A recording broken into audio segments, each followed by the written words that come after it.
Scene 1, The Crumbling Pillar of Microwave Theory. Welcome to the 13th lecture of our wave mechanics series. For decades, the quarter-wavelength theory has been taught as a foundational pillar in microwave absorption research. Countless high-impact papers cite it as an absolute truth to explain why reflection loss peaks at certain absorber thicknesses. But science does not care about how many papers repeat an idea. It cares about physical and mathematical consistency.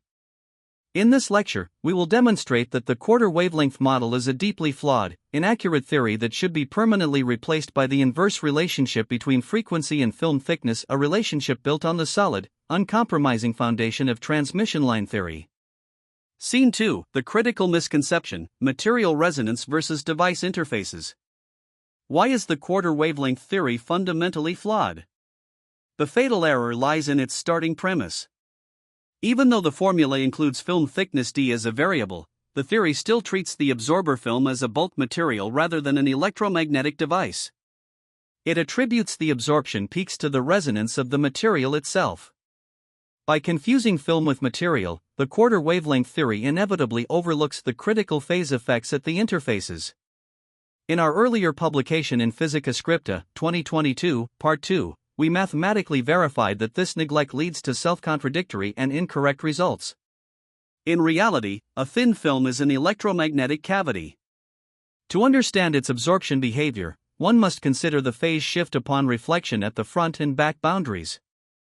This is precisely what the classical transmission line theory handles, as we demonstrated in our Applied Physics A, 2024, paper.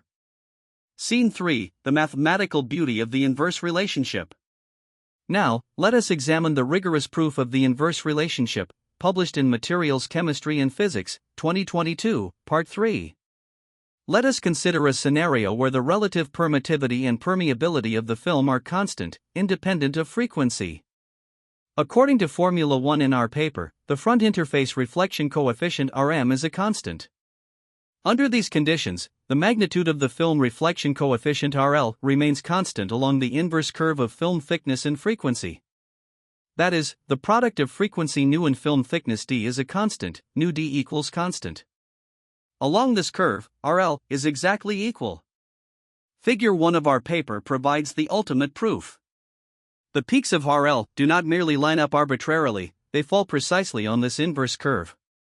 And along this curve, the values of RL are absolutely identical.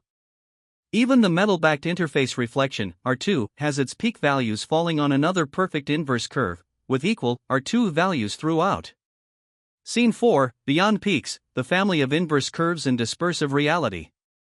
This inverse relationship is incredibly elegant because it is not restricted only to the absorption peaks. It applies to any intermediate values of RL.